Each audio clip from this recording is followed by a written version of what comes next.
This is Lightning Power Lunch with Dave Mishkin and Greg Linnelli on Lightning Radio. You know, our dedication to playing D, protecting the middle of the ice, and being able to capitalize on our opportunities. We play with a lot of pace to show that in Utah as well. So we're patient in our game and managed the puck well, and obviously took advantage of our chances. Just the effort the guys had all throughout the lineup, all throughout the whole game from start to finish. Doing the little things, blocking shots, taking hits to make plays, finishing on our chances. It was awesome game from start to finish, and a great recipe for us. Like we've said before, we're capable of some special things when we're committed like that. And you remember your first game, and you remember your 1000th game because of a big win like that helps for sure. And great night overall. We just played these guys, a few days ago, and the game did not look like it did tonight. And it just goes to show. It really matters the way you play in your own end. It does have an effect on how you play in the other end. And again, like these games, the last couple we've had here, this doesn't happen very often. And, you have to have some breaks. Pucks have eyes for you, and they have for us a couple nights, but we're doing the right thing. And I just, when you're doing that and it's just constantly on repeat, good things are going to happen for you. But the big thing is how we're playing, without the puck and inside the dots. And when we're limiting teams the way we have, the last couple, this is kind of a byproduct of that. Byproduct of it. Tell you what, last couple of games, the Lightning have handled their business in a very positive way. Shellacking last night. Goal differential, when you take a look at the Lightning and where they are compared to the rest of the league, it is pretty impressive as the Lightning shut out Utah last night in a big, big way. Take a look at the standings, partner, as we wake up here this afternoon. And Toronto with, they have an overtime loss? Yeah, well, they scored or twice. They scored twice in the final minute to get that game to overtime. They were a minute away from losing in regulation. As it is, they got a point. Yeah, to San Jose. So, I mean, I guess you could say they'll take that point in this instance, yes. So they are in first place with 90 points. Lightning gained a regulation win on them last They did. Because this first tiebreaker, I mean, we're going to have to keep our eye on it. For sure. Florida technically in second right now. They've played 71 games, 89 points. The Lightning they played tonight games. against Utah. Yeah. So, yeah, I've got to think Utah rebounds and has a better effort. Or just like they fell off the end of the cliff that's here. right. I That's mean, true. let's not forget, in their previous game, they lost to Detroit 5-1. So they've been outscored 13-1 in the last two games. Now, it sounded like, I mean, look, the Lightning only had 21 shots. So that's 13 goals because Detroit scored 5 on 14. 35 shots against in the last two games. They've given up 13 goals. But it sounded like they actually played better maybe against Detroit, and Detroit just popped in some goals and rallied. The Lightning jumped on Utah early last night. So that's kind of where we are standings-wise. Yeah. And then you take a look at what the Lightning have done the last couple of games. So let's face it, inferior teams. Although Utah, because of what happened a few weeks ago, or a few days ago. I'm surprised, Greg. I mean, you can listen to yesterday's show. I did not think that this would be a cakewalk, and it was. I thought Utah would bring desperation to the game, like we need to run the table, which is what we heard from them. They were outclassed last night. So I think what happened in the game last night, the Lightning came out and dominated the first half to first 15 minutes of the first period. I mean, they were all over Utah. So whatever desperation level Utah wanted to bring into the game, the Lightning's determination to not have a repeat of what happened last Saturday was stronger, which is quite a statement because Utah did need points last night, but the Lightning were just on it. For the first 15 minutes of the first period, Utah had very little going. They had one decent chance that was off a broken play where a shot from the point was blocked, and it dropped right to Lawson Krause in the slot. And it was just lucky that it came to him there, and Vasi made the save. The Lightning scored 2 early goals, one from Gensel, one from Hedman, and Utah really didn't have anything going. The second period, the last 5 minutes of the first and the I would say the second period, maybe the earlier part of the second period, Utah did kind of get its game together, and they pressed the attack. And the Lightning had some puck issues coming out of the defensive zone in the second period. But Utah didn't get much from it. And I go back to what we heard, especially from Coop. I think Hedman said it too. Like, what was the big problem in Utah and to an extent in Vegas? Giving up chances in front of the net. Right. Just didn't happen last night. I mean, there may have been one or two. The second period, I remember there were a couple of failed clears, and a Utah guy got the puck in front without a clean look, like it was a bobbling puck. I think McBain one time had an open look in front following a D-zone turnover by the Lightning. But this was night and day, like Coop said, based on what we saw in Salt Lake City last Saturday. And what did he say? Defending between the dots. I don't remember exactly how Victor put it, but he basically said, defending the front of the net. And look, the Lightning have not really been a subpar team in that regard this year, but they were very subpar in that one area in Utah. And they've had a massive correction the last two games. They've just basically given up almost nothing in front of their net.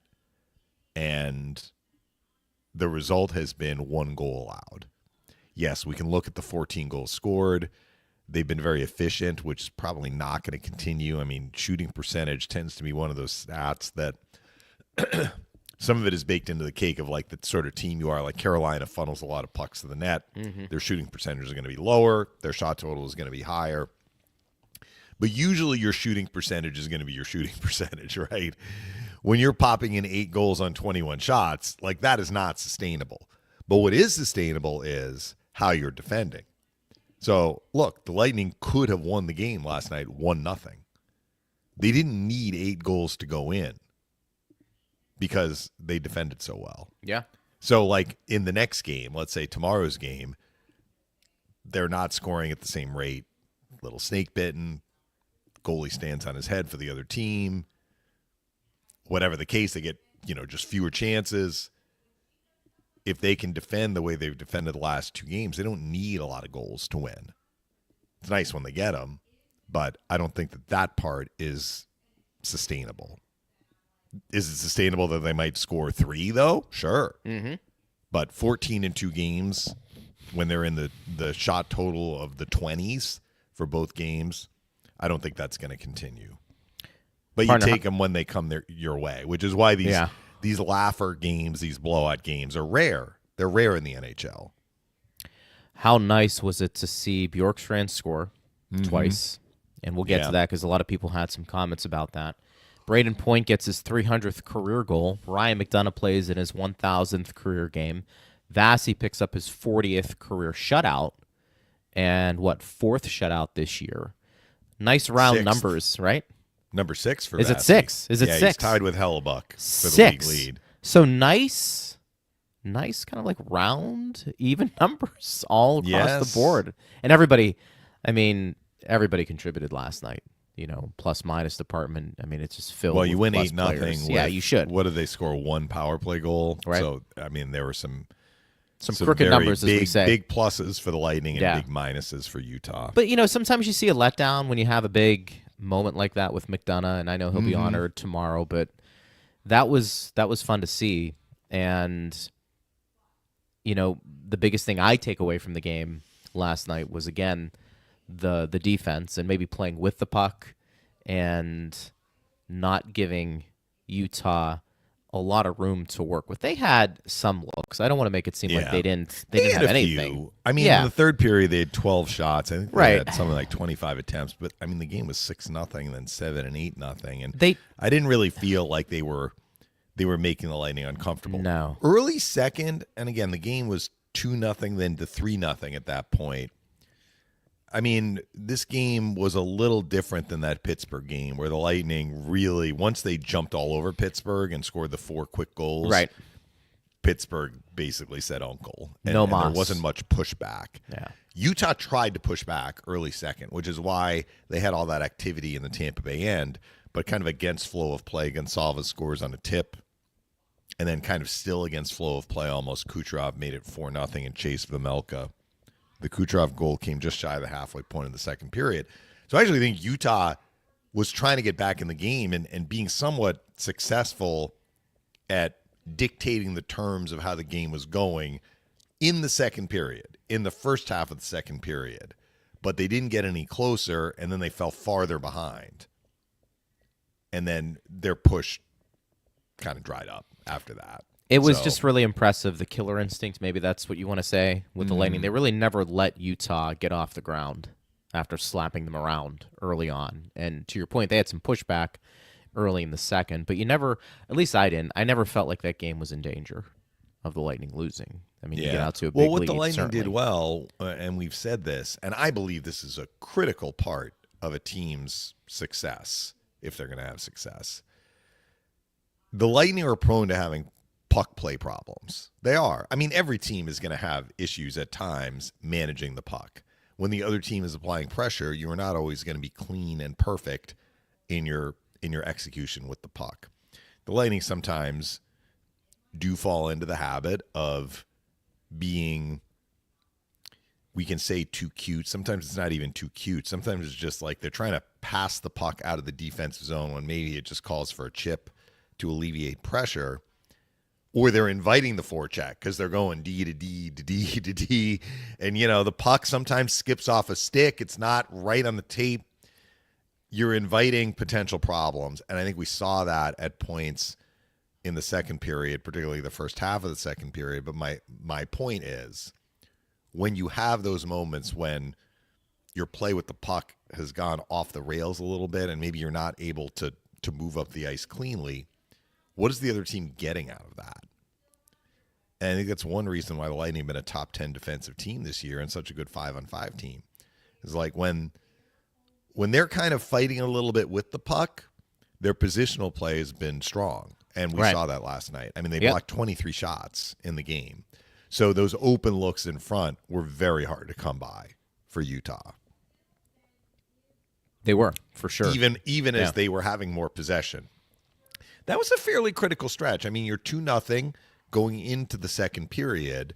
And, if Utah gets the next one, the game does have a different feel. But they didn't. Even at 3-0, there was still enough time left there. If they had scored to make it 3-1 and they're like, okay, we're actually pulling ourselves back into this game. We have 35 minutes left. It's 3-1. Or maybe they score earlier than that. It's 2-1. Yeah. Game has a different feel. The Lightning didn't really give up many chances, though, even though they didn't have the puck a lot in the first half of the second period. And then when Kucherov scored to make it 4-0, I think they took some of the starch out of, Utah's attack.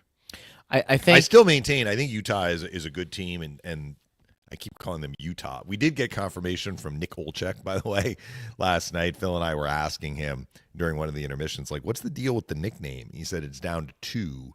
It's either the Mammoth or just Utah Hockey Club. You can't go Utah Hockey Club. I kind of agree with you. Right. Like, from a broadcaster standpoint, You it's just can't go. awkward to referring them as Utah. Yeah.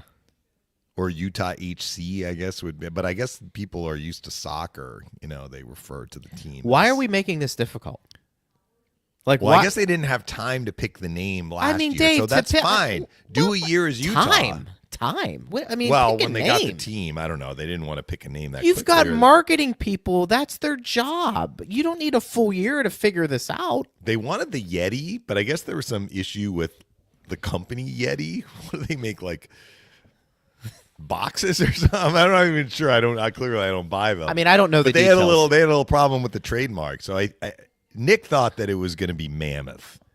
They couldn't get the trademark for Yeti. Yeah, thank you, Steve. Whatever Yeti is. Fans, enlighten me. Yeti's a monster, isn't it? Isn't it like a... Well, right. It would be a great mascot, right? Yeah.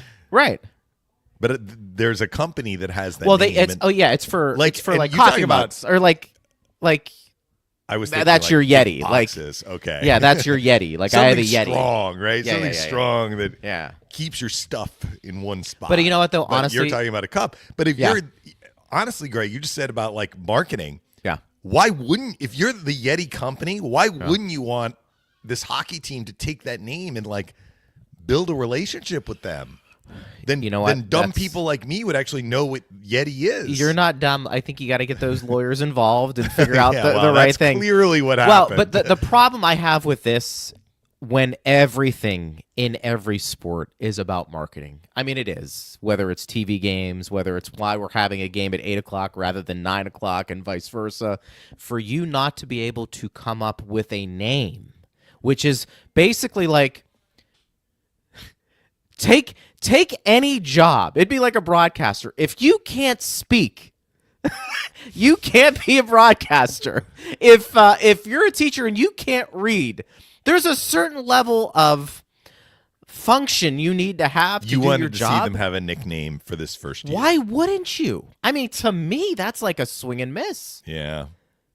You know, I whatever. I mean, that's their Utah problem. Hockey Club. I- Well, let's Utah Hockey personally Club. speaking, I hope that they have a nickname next year. We did ask I Nick mean- Olchek though, like, are they going to change the color? He said no, the colors are going to stay the same, but right now it just says Utah across the front, as you would expect. They have a crest too. Yeah. That, you know, if you look on, you know, NHL.com and you look at the box score, like the crest or the logo, I guess, is on there. It's not What's the crest, Utah 'cause known- The crest is Utah, UTAH. But Right. they have a logo, but that probably will get changed, assuming they go with Mammoth. What is Utah known for? Mountains, So- skiing, Mormons. I mean, I don't know if you ever saw The the Book Utah- of Mormon. That was the most knowledge I got about Utah was from the musical The Book of Mormon. Can we go like the the running mounts? The Utah mountains? I mean, you know, figure it out. I mean, give me an hour and we'll Yeah. put together something and we'll figure it out. But that, to me, that seems inexcusable. What did Steve text I us think here? Utah They have- Hockey Club needs to hire Oracle with their managing Yeah. director Greg Linnelli.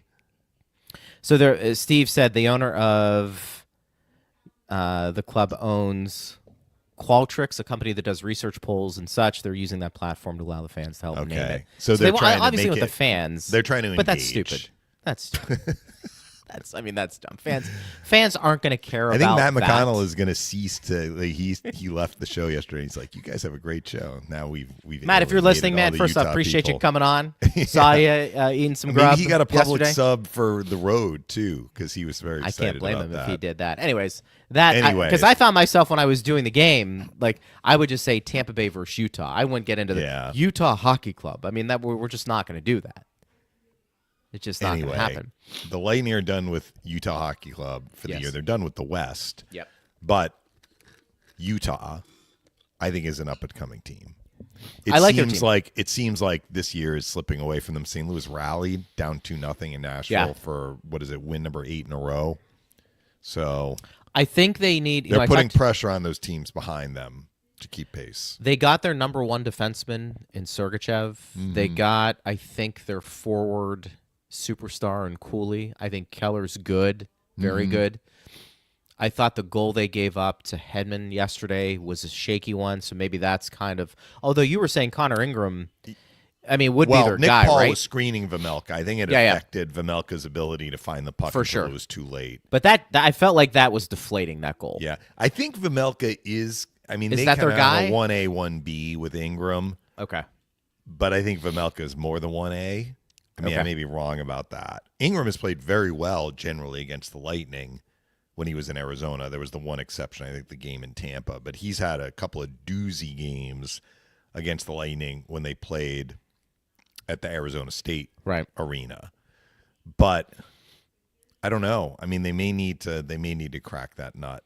Well, because Ingram's, I mean, and let's hope he's getting. Yeah, I what mean, he needs released to a statement. get. His mom passed away, so Okay. I think he's taking a little time away for, Well, take for as his much own time as you mental need. health. And Yeah. He's been through a lot, but you know, when he's played, he's been good. Mm-hmm. I mean, that's kind of been an interesting story. We'll talk about the Lightning's goaltending over the years.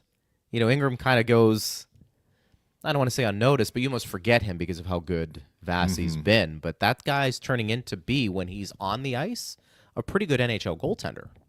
You know, so not to the point that he has wrestled No. 1A title from Vamelka, though. No, but better than anybody the Lightning have had in their system not named Vasilevskiy over the years. I mean, they haven't had to. Bishop, Vasilevskiy, but to produce a goaltender like that who is a starting caliber at least, that's again back to the development process. Julian Breezewell identifying talent. The Lightning certainly are second to none. I thought Bjorkstrand's 2 goals may be bigger than we think in a game like that, just for confidence. You hit the nail on the head. It's almost like you knew this was going to happen. You were like, look, I've seen this guy shoot the puck. I think he's just not getting loose or the separation to get it off correctly and accurately. And boy, did he ever. With a couple yesterday. of exceptions where he was a little unlucky, like he hit posts, basically. But what a weapon that is. So his first goal was a one-timer, but I mean, he's right in the middle of the ice at the hash marks. Gord puts it right on his stick. The one-timer is the shot right there. And look, it's not like he can't shoot the one-timer. He can, but shooting a one-timer in the middle of the ice is different than shooting the one-timer from the Stamkos spot. That's fair. Where your angle is a little different, and he drilled it, and that was going to be a tough save. Sure. The prototypical Bjorkstrand goal, though, if he has a prototype, at least based on the ones that I've seen him score against the Lightning. Wait, Bjorkstrand has a prototype? No. Was the second goal, which was the final goal of the game. So in terms of how the game went, it had no bearing whatsoever. None. But for Lightning fans to see this guy shoot the puck that way and see it go in a Lightning uniform, I think it turned some heads. It was off his stick and in the net. Incredible. Like almost faster than a blink of an eye. Yep. And not only did it have pace, as I said, it had accuracy. It was under the bar. Yep. Elite shot. So his other shot, where he wasn't picking a corner, Phil and I were talking about this, in the second period. He had it on the wing on the right side, and he shot it low to the far pad, and the rebound came right to Yanni Gord. And Yanni had an open net. He just couldn't settle it down. He put it wide. You remember that play? I do. In the second period. So Bjorkstrand's a smart player. Like, he sees Yanni there. His shot is hard enough that unless he's shooting into the glove, it's going to be a tough save for the goalie to make and then control the rebound. And that is a hard shot anyway for goalies. If you're going to the far pad, often you are shooting for a rebound either right in the middle or kind of angled a little bit in the other direction. Like, whatever you want to call it. Like, it's not coming back in the same direction as the shot. It's slightly going in the other direction, which means that if there's a guy in front, that guy might be able to get the rebound. I think Bjorkstrand, without asking him, I think he was shooting with an intention there to give Gord a chance to get the puck on the rebound. That's how good his shot is. So, yes, we saw it last night. I didn't know that was going to happen, but I did believe that the quality of the shot is such that once he was going to start getting it off regularly, it was going to start going in. Right. It's kind of like, I mean, in a way, when we look at, and he's not on the level of a Stamkos or an Ovechkin, but like, you give Stamkos a bunch of one-timers at that left circle on the power play, the puck's going to go in. If it's not going in, eventually it's going to go in. Bjorkstrand has scored enough at the NHL level using that shot that at some point it was going to go in. I mean, he's up to 19 goals. Yep. On a subpar Seattle team, he had 16 goals before the trade. He's been like, you can mark it down, over 20 goals. How does he get there? That's a valuable commodity, which is why the Lightning went out and got him. He's earning his goals. He is shooting pucks in for the most part. And if he provides that type of offense moving forward, or at least is that threat, because to your point, even if you're not scoring, most likely there's a rebound coming. Because he's got the accuracy and the velocity to make it really tough on goaltenders. And you're right. I mean, Bjorkstrand's a guy, when you take a look at where he is right now in his career, he is somebody that you could see when it's all said and done. He's a 300-goal scorer, Dave. I mean, he's got 170 right now, still relatively young at 29. If he puts a few more seasons of 20-plus goals, I mean, to have a 300-goal scorer in your lineup really as a depth player, that's the stuff we're talking about. And the Lightning have that too with Nick Paul and Anthony Cirelli when you take a look at their totals as well. Really just kind of rounds it out. So as far as I'm concerned, I do think Bjorkstrand and what we saw last night perhaps can give him a little bit more confidence to pull that trigger even more and create some more offense. The other thing, too, I do want to say, I don't know what the Lightning's lineup is going to look like. I'll call it today. I mean, I've been kind of hinting at it. I think this team's better 11-7. I do. I think it gives you some flexibility with your forwards. Mm-hmm. Even though they've addressed their depth, I do think strategically it can make some sense if you want to load up some of your stars here and there, depending on where you're playing.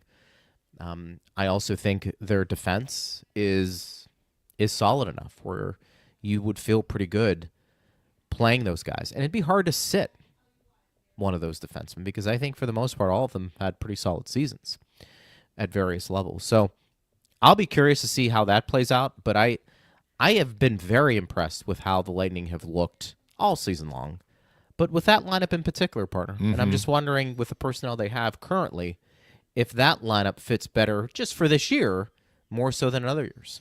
Well, if you're looking at these last dozen games as a tune-up for the playoffs, and the Lightning started this homestand with a dozen games left, and even going back before that, but let's say these last dozen games, if you're going to go 11-7 in like 10 of those 12 games, I mean, it would seem illogical then at the start of the playoffs you would go back to 12-6, right? Mm-hmm. Do you want to be, if you're playing well going into the playoffs and you're getting your game in gear going into the playoffs, which is the goal, mm-hmm.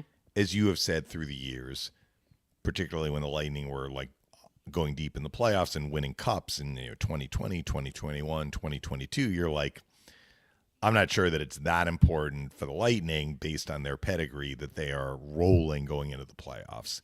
But I think it's preferable to be kind of trending in the right direction going into the playoffs. So if that's kind of the objective, in addition to clinching a playoff spot and finishing as high as you can, why would you change once the playoffs start? So I think the more we see 11-7 down the stretch on the regular season, the more likely it is that we're going to see that at least at the start of the playoffs. Yeah. And I think that's an interesting development that is happening because if it feels like, maybe Chafee is the odd man out a little bit, when we talk about that. And Atkinson. I mean, Atkinson, you kind of... He's back up because Halverson was reassigned. But Chafee finds himself, I think, watching now. Mm-hmm. And I think the Lightning are rolling with that lineup. I do want to mention one other thing that I noticed on my feed. I'm not sure how I got it. I guess I was looking at Michigan State, but I saw the feed. Michigan State was upset yesterday. They gave up a power play goal to Cornell with 10 seconds left in the third period. They lost 4-3, so that is an excruciating loss because they took a penalty in the last 2 minutes of the third, and I looked at the box score. They were actually up 3-2 going into the third. Cornell tied it, got the late power play, scored with 10 seconds left. Who was the higher seed? Michigan State. They were the number one seed. Right. I think they were ranked number 2 overall in the tournament, but they were number 1 in their bracket. Okay. Which is not as big as the basketball tournament. You have 16 teams. So 4 teams per bracket. But they got upset. So now, I don't want to say the clock is ticking, but I think that we are going to get answers about the situation with Isaac Howard sooner rather than later because his college season is over. Now the question is his college career over? That's his choice to make. On the show that I did with Eric, we were talking about, would Howard go back for a 4th year of college, 3rd year at Michigan State?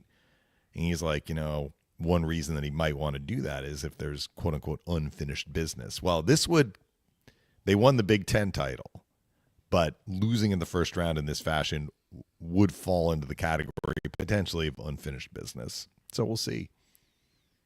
It's his choice to go back for a 4th year of college hockey or to say, I'm ready, I'm turning pro.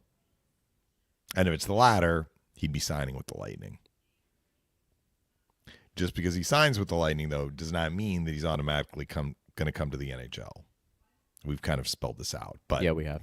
I did want to mention that Michigan State was eliminated. Yeah, we'll touch on that even more because I think that is an interesting thing to keep your eye on.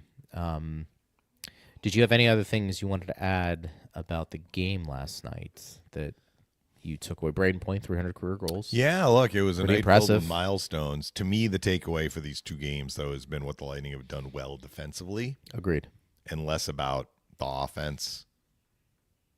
Yeah, because I you're mean, I'm not going glad to to score see the goals. offense. Yeah, you're not going to score goals every game. I mean, that's stating the Right. obvious. But, Yeah.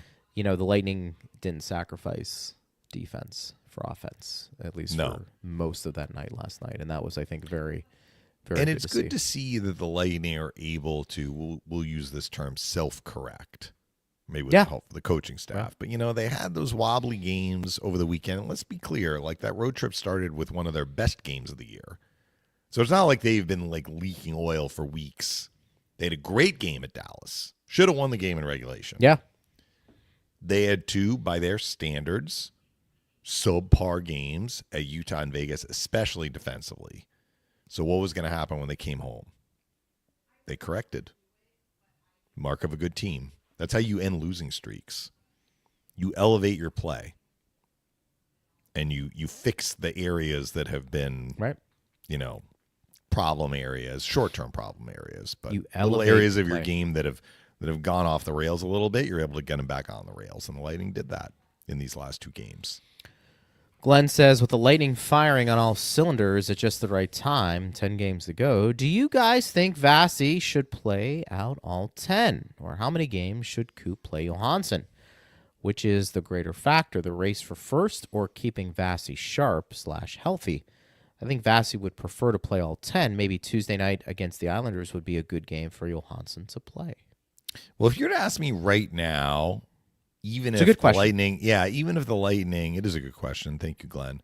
Even if the Lightning find themselves in a situation where they're pretty, this would probably be into the last week of the regular season. They're kind of locked into where they are going to finish. That seems unlikely right now based on the tightness of the race and even having Ottawa. Like if the Lightning drop off, they may have to worry about Ottawa catching them.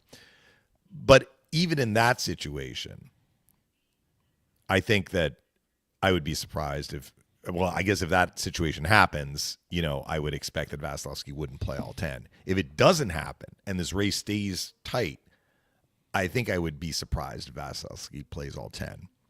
On the other side of the coin, there are no more back-to-backs. And, the Lightning have, what do they have? 5 road games and 5 home games, right? Yeah, They have right. 10 left? Okay. Yep. Because they have the one I'm home looking at game it right coming now. up tomorrow. Right. Yeah. So these games on the road are kind of all in a row, and then at home they're all in a row. So it's not like they're hopscotching back and forth. At the very end, they go up to New York for the final game. So I would expect that Johansson's going to get at least one game. But I don't set the schedule, Glenn. So I would we'll wait and tend see. I don't think they're going to prioritize finishing in first at the expense of, overplaying Vasilevskiy. I would agree with that. We have talked about it a little bit out of character for me, saying that this year is maybe a little bit more important to finish higher in the standings than other years. That being said, to your point, you don't sacrifice your best goaltender because if he gets hurt or can't play, it doesn't matter. Mm-hmm. I mean, it's just where we are right now. If you were to ask me to look at this schedule and say which games could I see Johansson playing, I could see something like Saturday, the 5th against Buffalo on the road. Yeah. I could see And that. they also have a home game against Buffalo. Yeah, and so you could probably play him. My inclination is one of those 2 games against Buffalo he will get. And then I think you have to just determine what you want to do that last game of the year, Yeah. depending on where you are. Because we know, partner, would you say it's safe to say sometimes it's, 3-4 days after that last regular season game is when the playoffs would begin? they may just roll right into the weekend. So I know Florida finishes against the Lightning. I want to see when Toronto's last game is. Because I know that Thursday the Lightning play at the Rangers. That is the final day of play in the regular season. And it looks like the Maple Leafs play on that day too.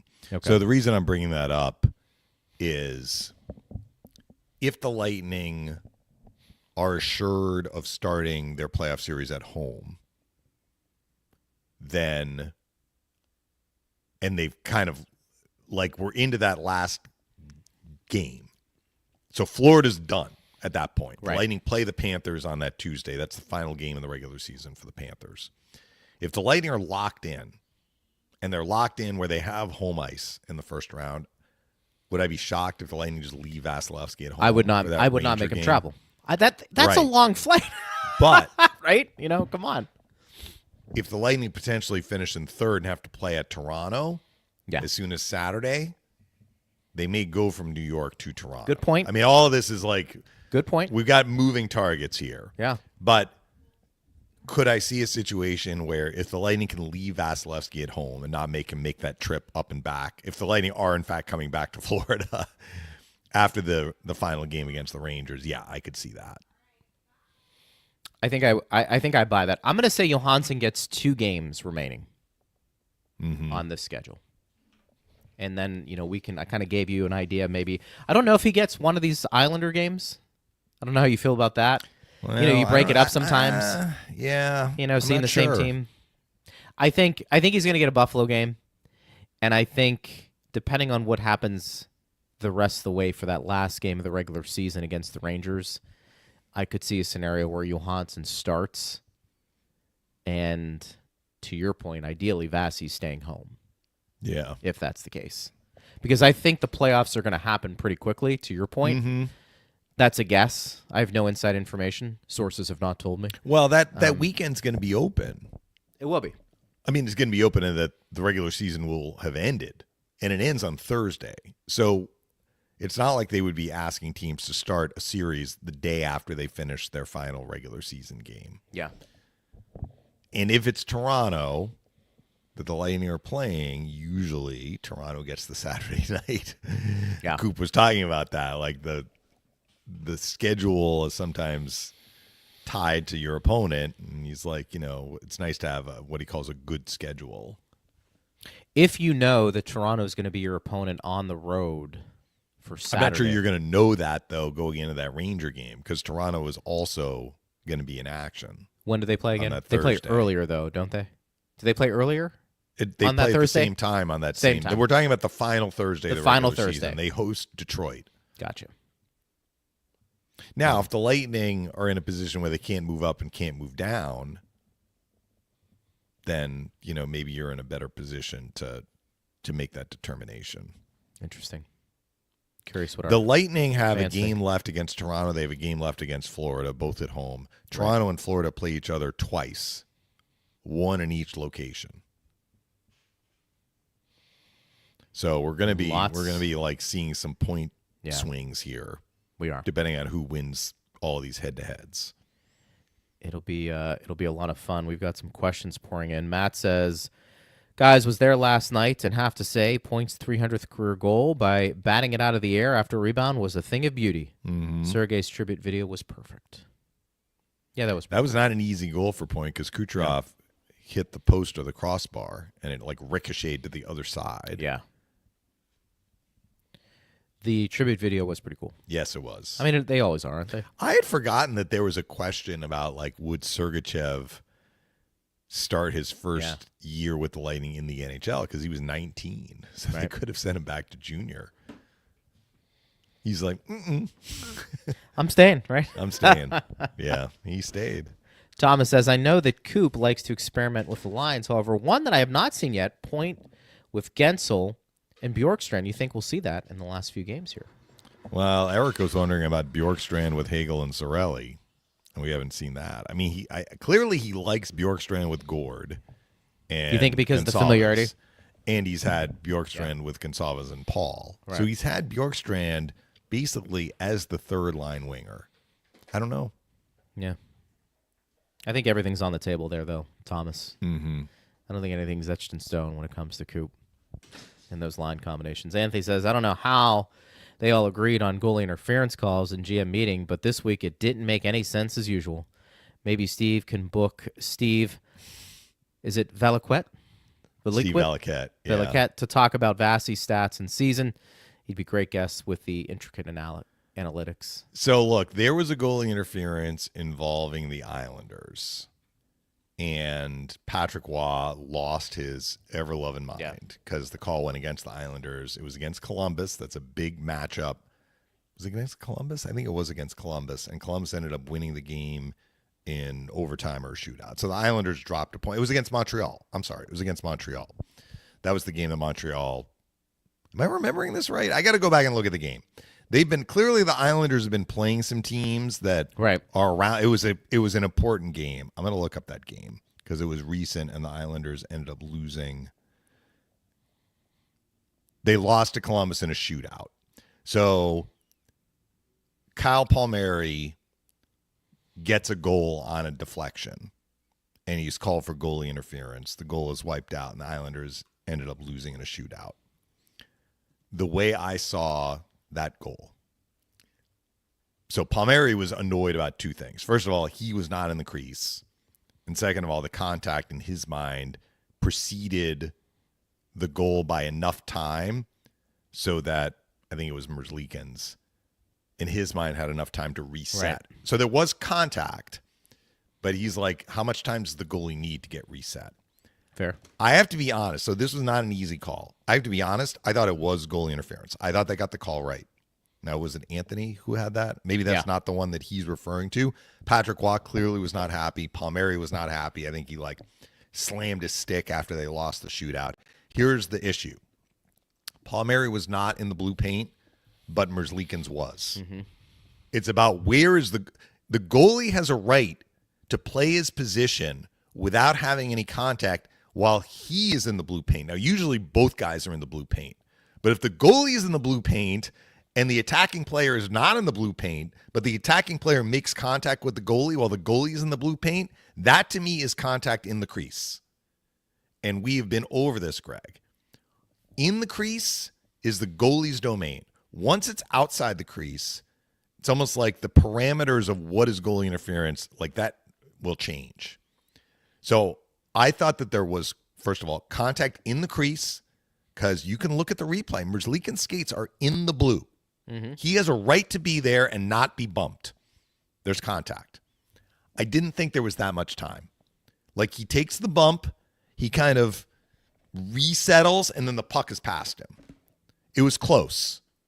But like I actually agree with the call there.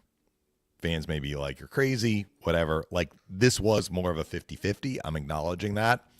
And then I think there was another goalie interference that Patrick Waugh was like, how is this different than ours? And, of course, Patrick is a goalie. So, like, you would think he would be, like, it went against his team. And the contact where the goalie interference wasn't called, the contact was outside the crease. That was the difference. I don't remember the other one, but it was one like the next day, and Patrick Waugh was like pointing at that and like, explain to me how this is different than what happened with our guy. I'm like, goalie was in the white. That's the difference. Once you're in the white, it's almost like incidental contact does not favor the goalie. It's kind of like who's in the space first, who initiated the contact. So anyway. Steve is sending us what's Steve say? Look for Michigan State, MSU's Joey Larson to sign at some point here as well. Tampa's expected to sign first-rounder Isaac Howard. As well, was told Howard wants to burn a year of his ELC. Interested to see if the Lightning in a battle for first in the Atlantic get on board with that or push. I got to click on. They push to go down. Well, probably have him push not to go to burn Syracuse. a year. Or push for him to go to Syracuse. Yeah. Is what he can do both. Yeah. I mean, he could burn the year and go to Syracuse. Look, that's not uncommon. I mean, he's a Hobey Baker finalist. He's earned the right in his mind. Here's what I would say. If he is of the mind, like, I'm ready to turn pro. He is a Hobey Baker finalist. He's a first-round pick. He is a coveted player. He is a prospect. I think it is totally understandable that he would say, you know what? I want to burn that first year and get one step closer to free agency. I mean, if he's in the lineup, you've got to go 12-6. I don't think you're going 11-7. Mm-hmm. And I think the biggest question is this is like, how important is it for the Lightning to get in the first place? Is it more important to get this guy signed? Unless they feel like he can help them get to first place. Well, right. But Right, I think like if- Scott Wheeler's point is like the Lightning are in a playoff put, however he had it there. Yeah, right. Like this would work contrary. Lightning in a battle for first in the Atlantic get on board with that. So he's almost implying that like adding Howard would potentially slow up their push for first. They may view it differently, or they may just say getting this guy signed is more important than, any other consideration. I don't know. It's not about making the playoffs at this point. I mean, they do need to clinch. I mean, I think you know what I mean. John Cooper's going to want to see him in practice. John Cooper's going to want to make sure that guy knows what he's doing defensively before I think he puts him into a lineup because of the things you and I discussed.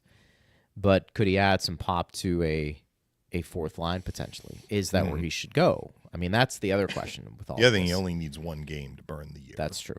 So, I mean, Julian understands that, and it'll be curious to see, but that is something to keep an eye on because we have a lot of people who have talked about that scenario happening, and I think a lot of people want it to happen, partner. Let's be very clear on that. Anthony also says, not much to add after the game. Everything went perfect. I was going to point out last Kuch power play goal with perfect screen by Paul, but then Gensel makes his walkout move. If they blend this together, the power play will be perfect. Chafee needs to play in 4 to 5 games at least. So Gensel has done that. Gensel has taken a goal line extended and kind of swung his body around to face the goalie and shoot. It's just it hasn't gone in generally. I mean, maybe it has at one point. He's got 16 power play goals. He's leading the NHL. So of his power play goals, that is the only one I can remember that has been scored that way, where he gets the puck at the goal line extended, wheels on his forehand, is facing the goalie, and basically jams it in. But yes, that is an option rather than just like passing it immediately back to Kucherov. If they're worried, they being the penalty killers, are worried about a pass to Brayden Point, which Gensel also can do that in the middle, and they back off, the right play for Gensel is to swing to the net and take a shot. And even if it doesn't go in, maybe you're creating a scramble play. Yeah. He's Gensel's just really good in and around the area of the goal crease. I don't know if he necessarily has to be the one providing the screen, but he will show the ability to do that, even though he's not the biggest guy, and he has a really good stick. He has the ability to get deflections, too, and Phil, I think, was pretty amazed with his second goal, how he was able to sneak that through. Yeah. But, Jake Gensel is, at the end of his career, partner, you're going to look at it and you're going to say, man, he is close to 400 to 500 goals. Mm-hmm. You're thinking, and an even how the heck? distribution this year with Yeah. goals and assists. So he's been a distributor too. And he's won faceoffs this year too, which is, something that I think is... His percentage has dropped Yeah. since the start of the year, but again, like he hasn't really been a faceoff guy for quite some time. That's I'm sort of fair. looking up. So his high water mark for goals is 40, which he's done twice. His high water mark for points is 84. So he's going to have to hustle to get to 84 because he's at 70. Yeah. But he could definitely set a career high in goals. He's For at sure. 36. I mean, he's a multiple 40-goal scorer in this league. That is pretty Yeah. impressive when you think about what he's been able to accomplish. And again, when you look at him, he's not the biggest guy in the world, but what do they say? He knows how to play the game. Yep. And there is something to be said His for that. dad came in the booth last night, by the way. I saw Were you that. there? Yeah, I saw that. I Yeah, mean, I he didn't came talk in to him. and said hello. He's Nice. like, I'm Mike Gensel. I'm like, well, hello. Nice to meet you. Were you showing him how to listen to the show, or did Yeah, he listen so to he the actually show? asked me, is there a way to listen to your broadcast during the game? And I'm like, well, That yes, is there awesome. is. Yeah. Pro Did you tell him Wire. in our So I show? showed him, I'm like, do you have the Lightning app? He's like, Yeah. yes, I have the Lightning app. So he's a scout for Utah, but he's clearly paying you very close attention to what's happening with his son Do you think he'll with the Tampa Bay Lightning. Do you think he'll chime in on the show anonymously? Well, he didn't say that he listens to Power Lunch. Well, but see, when he's that's at the more game, important, partner. He was telling me Carolina, maybe this was last year when Jake was in Carolina or just in his role as a scout. Probably. I told Steve about this. Steve was like, what? They do this? So you can actually plug in the press box. They have like, I think it's, I don't know, if it used to be like a 1/8 inch plug back when I was involved in technology, which is basically like for audio. Now they probably have a different plug, but you could basically plug your headsets into a jack in the press box and get the call, the home call in Carolina simulcast. So you're getting TV and radio together. With ProWire, you can choose either to get the TV audio or the radio audio. And I think you may even be able to choose both teams in the building. But Mike Gensel said, yeah, Carolina has this where you can just plug in the press box. So I told Steve about that. I'm like, That's we pretty need cool. to get on that. Steve's Mr. like, Gensel, get it done. I got enough on my plate. Steve's like, listen, I got to get somebody to work. Come on now. But that was pretty cool that he came in. Yeah. And chatted with us for a bit. Lucas says, safe to say Utah game, close to perfect as it gets. Shifting to Syracuse, nobody's been hotter than one Connor Sherry. I'm confident he'd be up here if it wasn't for his $2 million cap hit. Him, Geeks, Finley, and possibly Howard would be a fun playoff depth. Yeah, well, look, and I then he think gets that into they are going to Howard. be, I don't know about Howard, but I think the other guys are going to be in Syracuse as long as Syracuse is alive in the playoffs. Good for Connor Sherry. Yeah, that's being Syracuse a pro. is scoring a lot of goals, too, so that has been part of it. Yeah, I mean, they've got a pretty good team based off of kind of a mixture of some veterans and some young players who they have. So, I don't know what type of run that means for them. And maybe that's part of the discussion, too, is that could Howard be included on the Syracuse team and get that valuable playoff run there? Yeah, it's If possible. you think- I think it's if you think- probably, look, he wants to be in the NHL, but it's probably more important to him to burn the year of the ELC. Correct. And if he has to do a split, then so be it. By the way, Sherry in Syracuse, 46 points in 48 games. Point per game. Plus 10. Good for him. Yeah, very good for him. Point per game. Yep. Let me just check, because I haven't actually looked recently. Where is Geeky? So Geeky is at 12 points in 17 games. I remember they had that big sweep of Springfield. They won a couple of home. It was kind of like the Lightning with their blowout wins over two different teams. It was like Syracuse blew out Springfield back-to-back games at home, and Geeky was all over the score sheet. What do they have with Duke? How's he doing down there? 32 points in 50 games. So his games played is higher than a lot of these other guys. Like Logan Brown has only played 32 games, but he's got 27 points. So yeah, he's been pretty his good. point total is lower, but his point per game situation is quite good. Yeah, for sure. They've got some options, but I think you're right. I mean, I think if you're a Lightning fan that follows the prospects, you're kind of intrigued what happens with Syracuse here towards the end, particularly, again, if Howard is part of that mix. Yes. But they've got some intriguing. They have. I mean, think about it. Howard and Geeky, partner for most organizations, those would be your top two prospects. Mm-hmm. Anywhere, I mean, I think that kind of speaks to where the Lightning are and what they have down in Syracuse. But something to keep an eye on as well. Jay also chimed in about great team win last night. Good improvement from last Saturday. He mentioned Michigan State upset by Cornell. I expect to see Howard entry-level contract sometime this weekend. Look, Howard's not going to want to sit knows? around twiddling his thumbs. So I think this is going to happen. If it's going to happen, it's going to happen. Al says, in a shocker, Cornell beat Michigan State. Will we see Howard soon? Yeah, we've kind of covered that. I know. He also says it's hard to find negatives with last night's game, but a couple issues that need to be cleaned up are the giveaways and clearing the D zone, thus all the blocked shots. Positives, 22, looked more comfortable. 93 continues to impress. 88 being 88.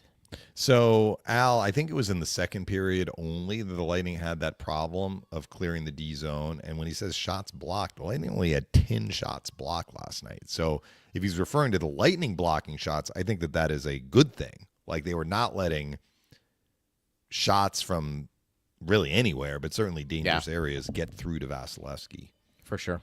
So I'm not quite sure what you were referring to there, Al, with the block shots. But as far as the clearing the D zone, yes, there were some points in the game, mostly in the second period, when the Lightning weren't as clean as they needed to be. But they were clean in the first period, and they were clean in the third period. It was basically like, well, can we play running clock, please? Listen, Al's a perfectionist. And Al always find something. We can be perfectionists too. Like sometimes we're like, well, they didn't do this as well as maybe they could have or should have.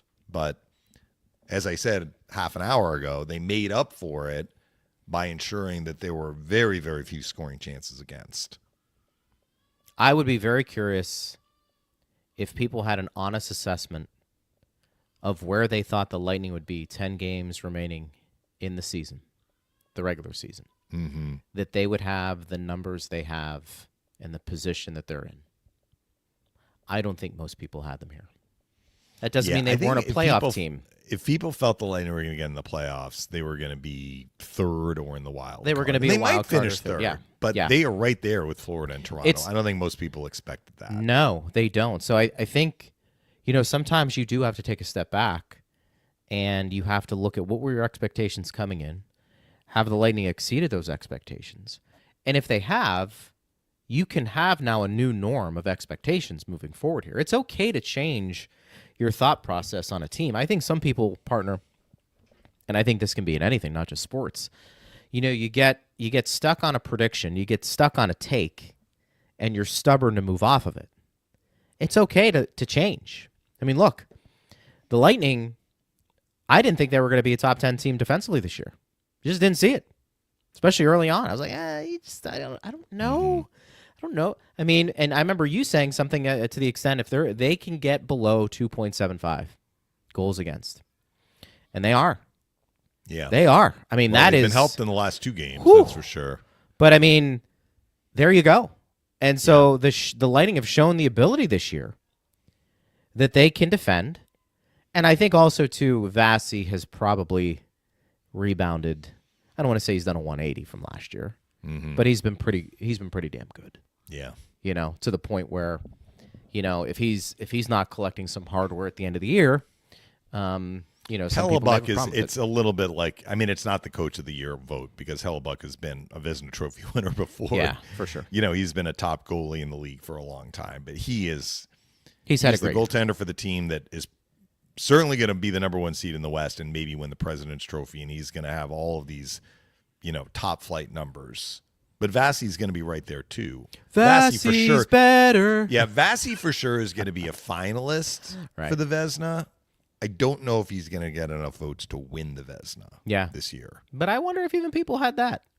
I think every year Yeah. you've got to put Vasi in that category. Look, top goaltenders of the year. I mean, you're going to put Vasilevskiy, in my opinion, in there. I think some people are kind of like, well, he's starting to break down, and I don't know. And what's going to be interesting, and this is probably for another topic. How many more years does he have left on his contract? 2? Yeah, he's got a couple. I mean, is it time to start making that decision? Do you just want to lock him in long term? Cap's going to be going up. Is that a priority? Knowing that, look, you can't do an extension until you're exactly his last year, right? His last year. When So you're that last under year, 365 days away from the contract. I'm going to start it. expiring. I'm going to start it. I'm going to start it. the countdown. Do you give him what you can give him, knowing that the cap's going to be up, and say, look, the back end of your career, maybe you're not, but maybe you're like Marc-Andre Fleury, where you're still productive. By the way, did you see Washington?